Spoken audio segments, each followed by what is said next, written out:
Hello guys, Video Games Incorporated here, and today I'm going to review the Ghost in the Shell movie, the 2017 live-action one.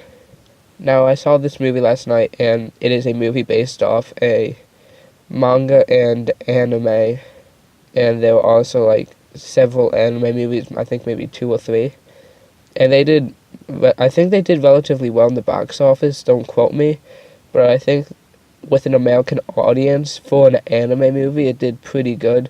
So that's why they made a live action one. Now, 100 million, give or take a couple million, I think 107 million, I don't know, was put into this movie, and it shows. The environments look great. This future setting, it all looks great. It all looks legit. It looks really good. There were only one or two times where I thought that it took me, where the CG kind of took me out, but besides that, it looked really good. Now that's really the only good thing I can say about the majority of this movie.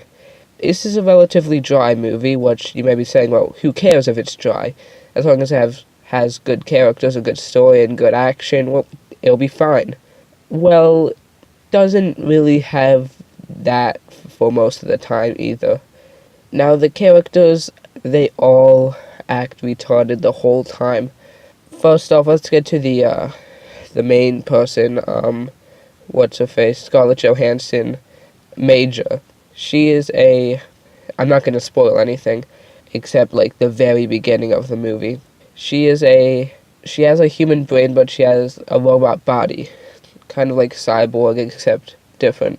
Now, the thing is that she has the power of a robot, but the mind and emotion of a human.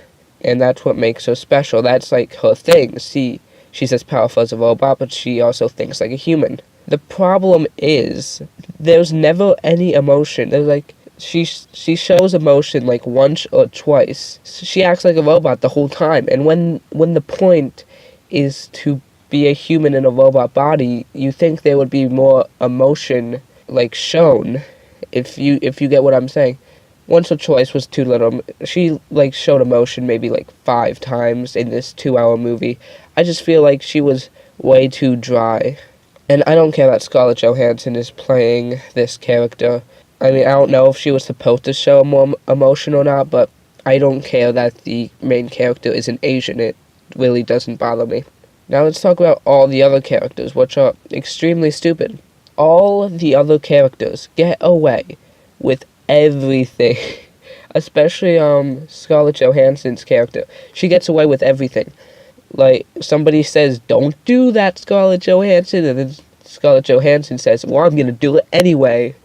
And they're like, "Okay, do it." And then they help her with it, which makes no sense. And everybody gets second chances always. "Oh, you shouldn't have done that, you bad boy," and gives them a slap on the wrist. It's stupid. There was no repercussions for anything until the end. It's really dumb. But yeah, all the other characters are just, kind of blank there, and Scarlett Johansson gets away with everything. So whenever a character says no to Scarlett Johansson, just know that in 5 seconds, she's gonna do it, and that character that said no is going to help her. Anyway, on to the story.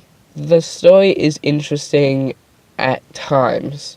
I think, maybe at the 1.5 hour mark, I got interested in the story, but most of the time it's just boring and extremely slow. Like I said, there are some times where I was like, whoa, this is really interesting, I can't wait to see what happens next. But it only happens sometimes when it should be happening all the time, and the movie just goes super slow. So the story was kind of boring. But you may be saying, well, there's not good characters, the story isn't good. How about the action? That must be good. Well, it's more of what you've seen. You probably seen most of what this movie has to offer action-wise. None of it's really, I don't want to say stylized, but it doesn't separate itself from the crowd.